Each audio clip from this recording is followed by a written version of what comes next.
Hi, I'm your host, Dr. Phil Hoffman, and welcome to this episode of Pause, where we're going to be talking a lot about your health here in mid-Missouri. That's coming up right now on Pause.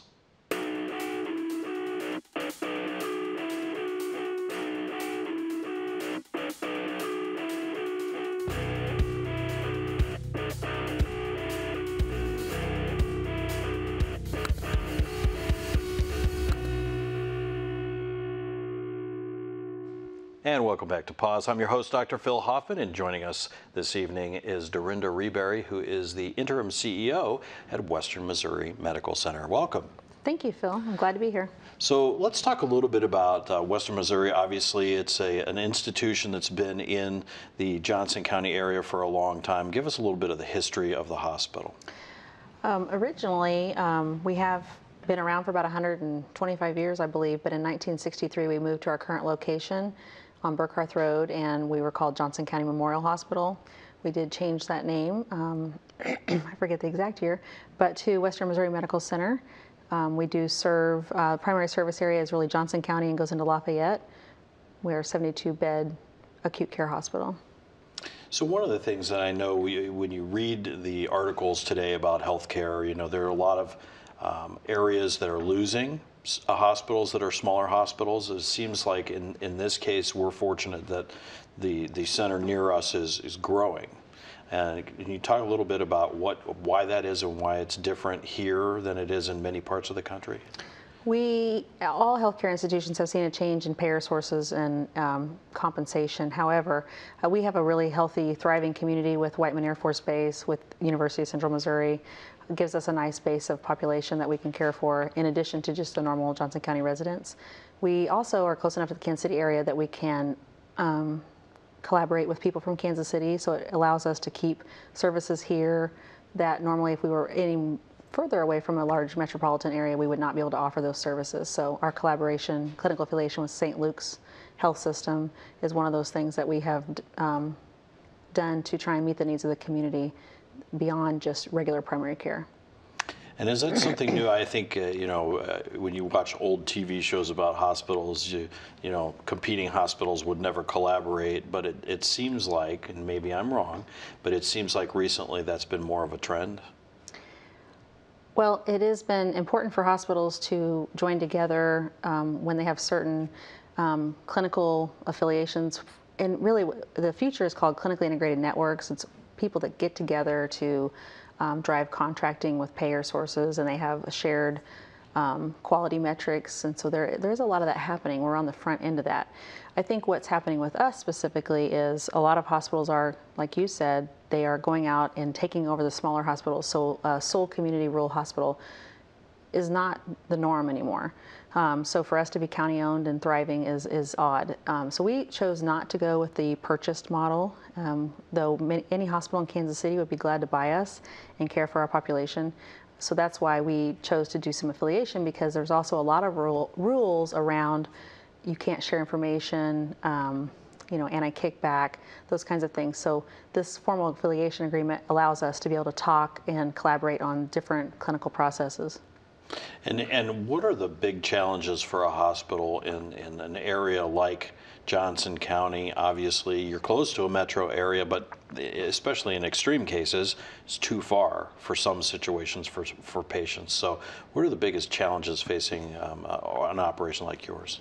I think that being just at an hour from the large tertiary centers in Kansas City, it is important for us to be able to serve our community, because we have a large amount of people who don't want to drive to the city, can't get to the city, and those big events, those require really time-critical interventions. And so I think that's a challenge for us, and it's a challenge we're up for, but it's making sure that we can meet the needs of our community. So if someone does have a stroke in this community, we can do those first hour, that golden hour treatment, to try and make sure that we get them the best chance at survival as possible. And then if they need to be transferred to the city, then we do. So I think staying up with the current evidence and having the abilities and resources to have all the fancy tests and everything that we need in this community, and we do very well with that. I know that you've been sort of adding certificates, not being a medical person, I'm not sure what the process is in that, but you have been adding certifications. And I think last year it was knee and hip, right? So first of all, let's talk about what that involves. When you say you're certified in a certain area, to the average patient, what does that mean? Well, when we started with our certification journey, what we were out to prove was that we had the right structures and processes in place to do the best care for patients no matter where they're at. So we want to be able to say that we do just as good at whatever the disease process is as Cleveland Clinic. So we chose national certifying bodies on our disease processes that we think we're strong in, and we invited them in for a voluntary survey so that we could be accredited. The first one that we did that with was our bariatric surgery. So we have a surgeon here, Dr. Rob Kinney, who's phenomenal, and he has great outcomes and very, very, very low complication rate. And so we had the Metabolic Bariatric MBSA QIP organization. That's real. They came in and certified us, and they look at all your processes from, beginning to end, and all the metrics and what you're doing to performance improve, and all your clinical outcomes of patients. And so they certified us in late 14. We had Joint Commission come in to do a disease-specific certification for our normal newborn delivery in late 14, which is just really, again, coming in, looking at the process that we do to deliver babies. We deliver almost 800 babies a year at the hospital. We have 5 obstetricians and 4 family practice doctors that deliver babies, and 3 midwives. So really big line of business for us and a big service for the community. So we had them come in, and they look from, again, the whole process to make sure that we're following the best practice, best evidence. Then this past year, we had Joint Commission come to certify our total hip and total knee replacement. Again, a huge book of business for us. Dr. Greg Bliss has been in the community quite some time now and provides a lot of services. We have a robust program from the office to inpatient and to back out to the physical therapy realm. So they came, they looked at our processes, and it's everything. It's patient outcomes, education, complications, all the outcomes. And so we got certified with that. I think we found out in November that we got both of those certifications for total hip and total knee. So let's unpack this certification process a little bit, because I think one of the things when you say they look at your processes, so for me as a patient, right, when you say process, what kind of things would impact me relative to your processes?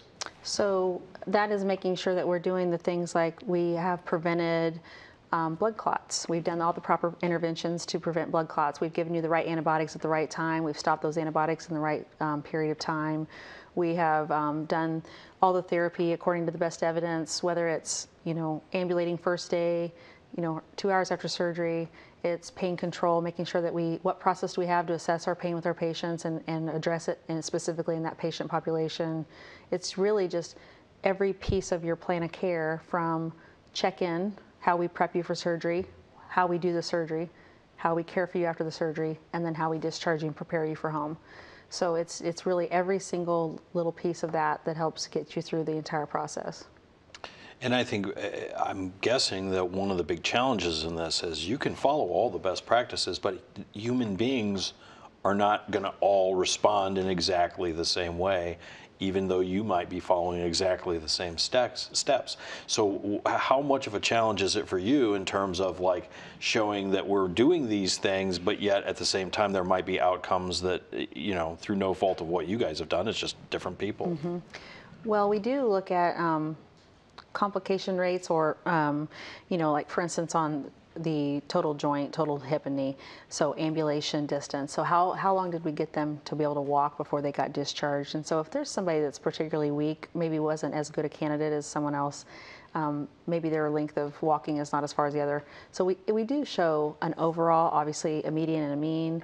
There are going to be some outliers, and then they look at specific cases, but as long as you document and you change, the most important thing is that you change your intervention based on that patient. That's the most important thing. So there's a standard of care, but as your patient presents with different opportunities or more comorbidities, then you change your care plan to meet the needs of that patient.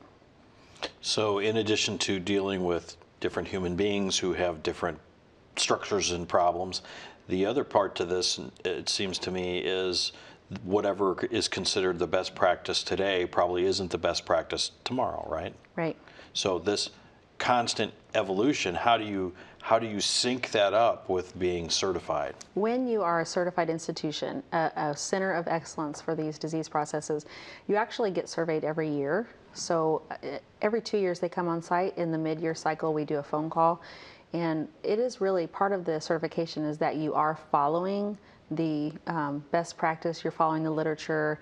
You know, our physicians are going to medical education events to get the best, new, latest, greatest, and that we are doing the best nursing care that we can based on evidence. And so when they come back every 2 years, we have to say what our new core competencies are, what plans of care we're following, and then what evidence behind that, what actual research behind that supports that practice. And so they come and review that to make sure that we're doing what is the newest, best practice.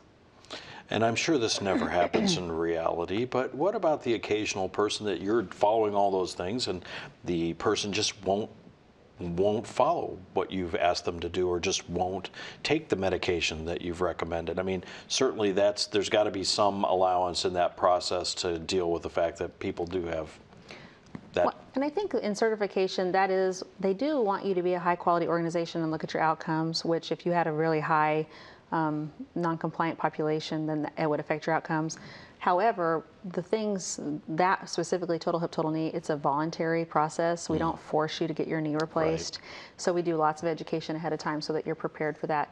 And it really, again, is that they're looking that you have all the processes in place, so they're not going to, you know, discredit you for having some patients who don't want to do certain things, aren't as motivated to do. It's more about that you have all the right structures, you've educated them well, you've shown them all the risks and benefits, you've done what you can, and then altered your plan to meet the needs of that patient. And this also, I mean, from what you're describing here, this is not just focused on what the doctor does. I mean, to be certified, when you talk about the intake process and prepping for surgery, there are a lot of people involved in that process that aren't the doctor, right? Mm-hmm. Yes, these are all very team-based processes. We have teams, like for instance, we have a total joint team that meets once a month, and they go over all of their scorecards and all the processes. But it really is the person at the clinic who does the initial assessment that maybe gets them cleared for surgery by maybe seeing a dietitian. Maybe they have to go see the diabetic counselor before they can have surgery. It's then when they come in, the nurse that checks them in, what processes we do there, and then afterwards it's physical therapy. It really is, it's a team, it's an entire team. And the physician does lead the team, but he couldn't do it alone, and so it is a team process, and every certification we go through, they look at every single person's role in that. So as you're going through these and you're sort of ticking these off as you've added the certifications, are there things that you are looking forward to in the future, or things that you're thinking about looking at? Yes, you know, the three that I just mentioned, those were processes that we already had. We had those service lines. We had them ready to go apply for certification with some minor tweaks. But what we've been working on for about the last 18 months to 2 years is we wanted to become a Missouri state designated level 3 stroke center, STEMI, which is heart attack, and trauma center. And those are ER designations so that patients in our community, if they have stroke symptoms, if they have heart attack symptoms, if they have a traumatic mechanism of injury, a fall or a car accident, can come to our ER and get the best treatment, the most time-critical treatment.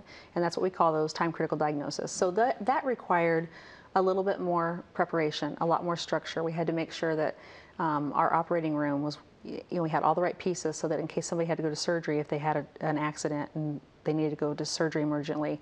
So there was a bunch of structure in the OR. There's all the structure in the ER and the protocols and the physicians. We had to make sure we had the right amount of surgeons. So there was just a lot more. So we've been working on that. Doesn't mean we don't get car accidents today, because we do. But this will just be, again, a seal of approval that says you really are doing the best practice with all of how you respond to these things, what images you do, what testing you do to make sure that you're getting every incidental injury that they might have related to a trauma. Stroke and heart attack are similar in that they are specifically, we are a referral center is what we're aspiring to be. So stroke, if they were brought to us, and the ambulance is really held by some regulations that they have to go to the nearest certified center if they have a patient that meets those criteria. So once we're designated, they can bring patients to us because there are things we can do that the ambulance cannot do in that first hour. And so we get the CT immediately on a stroke patient. We give them the thrombolytics to break up a clot if that's what's indicated. the entire time we're on the phone with a neurologist at St. Luke's or whoever the patient wants us to call. So it is a collaborative with the city, and then at the end of that period, we do all that life-saving stuff in that first hour, and then they would transfer to a comprehensive center if that's what they needed.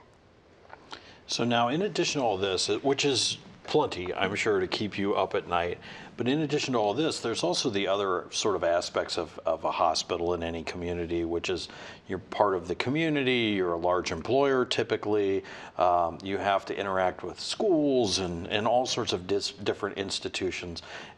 From your role now as interim CEO, talk a little bit about how the medical center plugs into the community in areas that are not directly medical. We have a goal at our hospital that every single leader gets involved in the community. We have this kind of incentive program where people are incentivized to get involved in different clubs and organizations around the community. So that is one thing, that to make it not just the CEO's job, but it's everybody's job to get out there and talk about the hospital and what we can do for them. The other thing that we do formally is we do a community health needs assessment, which is a formal assessment by an outside company that comes in and they look at all the population health data, they look at the diagnoses that are coming out of our county, and they come back with some recommendations for community health needs for action plans. So we have a community health needs group, which I have sat on for the last 3 years.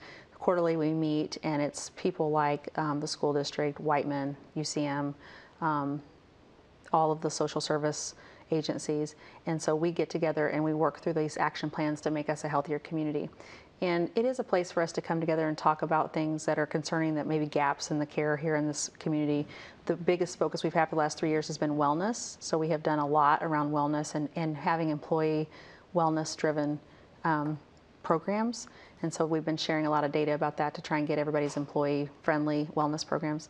But there are other things that come up, like there were some suicides in the community, both Knob Noster and Warrensburg, and so we spent a lot of time talking about how we can educate the public, what we can do in lieu of having, that's one service. Psychiatric service is probably something that we're severely lacking in this community that we're working on. So those are the kind of things, having those venues to talk and really talk about the needs of the community and how we can help, how we can partner. So this year we're going to be finalizing that 3-year one and doing a new one. So we'll have some new action plans, and we'll continue having that group though. That's a daunting task, I would think, and certainly not anything that any one organization can take on. When you talk about a whole community and a problem, whether it's wellness or whether it's mental health, whatever the problem might be in that community, you can't go it alone, nor can those other partners go it alone. It's just so big, right? Exactly. And so that collaboration really gives everybody a different view of the problem, and it really does help us brainstorm to come up with some good solutions. So as you look at what you've seen in the last few years sitting on the committee, on the Community Health Committee, give us an idea of where, is there anything peculiar to Johnson County that really seems to be critical right now in terms of public health? 3 years ago, what they found when they reviewed our data was we did have a high incidence of late found, so stage 4 breast cancer. So when you look through that translates to that we don't do enough screenings, and so we're not catching it early enough. So we have done a lot of work with Susan G. Komen out of Kansas City to try and beef up our efforts to provide mammograms to people that maybe don't have insurance, and Project Community Connect. We donate some mammograms, but we do an awful lot of women's health events to try and educate people. And so that's been a huge focus. And plus, we've been involved in the Susan G. Komen from the hospital standpoint. That was one. I can't remember the specifics. It's actually available on our website. It's for public, and it's a very good document. It talks about our smoking rates, our obesity rates. It talks about all those things. And so all of those things, yes, we were a little bit worse than the Missouri average, which is why wellness came to the top. So trying to get people to be healthier, live healthier lifestyles.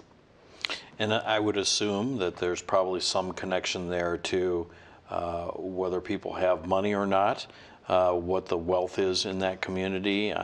There are probably factors that play into that. And so when you're in a community where there's not as much affluence, maybe as a more wealthy community, you see just general wellness maybe not being where it needs to be because maybe folks can't afford to even go to get to the screenings, right?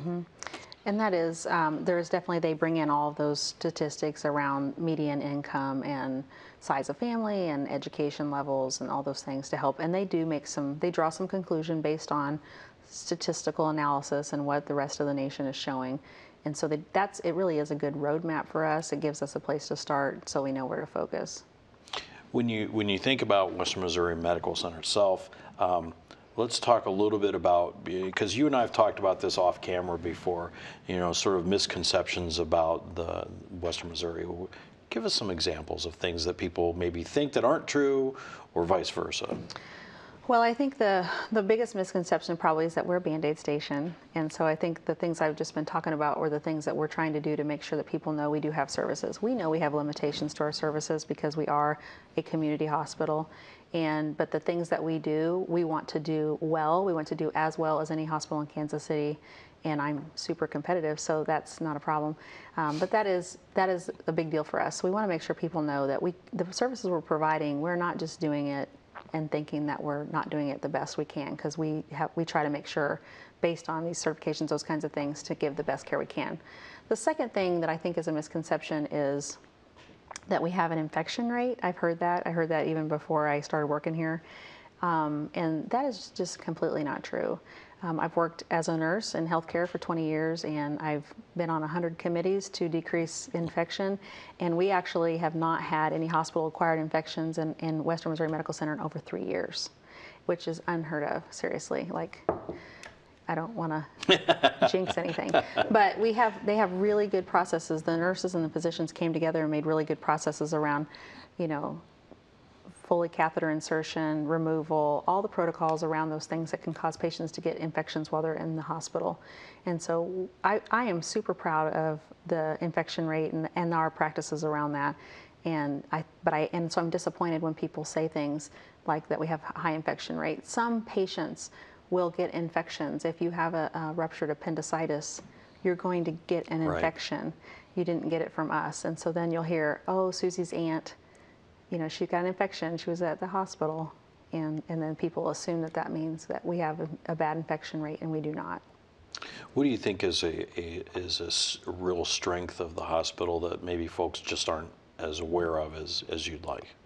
Well, I think that from a service line standpoint, one of our biggest strengths is really our labor and delivery, our women's center. So the nurses that work in labor and delivery, they've been there many years. They have a very low turnover in that department, so there's a lot of really good nurses that care a lot about that unit, and that it's a really good experience for having a baby. I think that's one of the pearls at our place. The other thing I believe is our rehab department. We have a really strong cardiac rehab department who, we have a nurse that runs that, and the patients just love it. It's a good way to stay connected with the community and get out and exercise. And so that's something that's a program that I think that we're proud of. And we're trying to grow more wellness programs surrounding that to help patients or just people in the community that want to be well. So as folks are watching this today and they've heard you talk about the community health report and some of these other resources, where would they go if they want to go read that or find that information? Is there some place where they can go visit that? If you go to our website, wmmc.com, the community health needs assessment is available on there. You can find it under one of the tabs. I'm not sure which one, but it's there. If they wanted more information, they could call the marketing department at the hospital, and we have all the information about any service that we provide. And so for folks that are thinking about taking advantage of some of the things that you're doing, the outreach and the things you're doing in the community, is there a place where they can find out about those upcoming events when you're doing screenings or something like that? We do post that on our website. We also have a Facebook page, so if you like our Facebook page, we post all of the events that we're doing on there. We do advertise in the paper a lot with the events and put out flyers, and we're trying to do a real push towards more digital marketing in the future. So that is a definite place that we're trying to work hard at. Well, it's certainly a tough business because you have all these factors pushing you from different sides, whether it's just pure financial considerations or whether it's expectations from the federal government or expectations from local government or expectations from patients. There's a lot of pressures when you think about somebody that's in your position. So what do you do to stay healthy? Well, I've done every diet that exists, but no, I try to follow a healthy diet, obviously, exercise when I can. For me, it's about time, so it's the most efficient exercise I can do in the least amount of time. Um, I think being stressed is probably the thing I'm Right. most at risk for. Right. And so for me, I really do try hard not to take my work too far home with me. So I don't have my email on my phone. That actually I becomes a need to do tick. that. It becomes a Yep. tick that I you need to just do check that. it. And so I did remove that from my phone. So I have to make a conscious effort to get my tablet if I want to read my email. And I've noticed a huge difference in my home life because of that. Maybe I'll try that. Well, thank you for joining us today, Darinda. Thank We you for having appreciate you me. being here. That's Darinda Reberry. She is the interim CEO at Western Missouri Medical Center. We thank you for joining us today here on Pause. We'll see you again next time.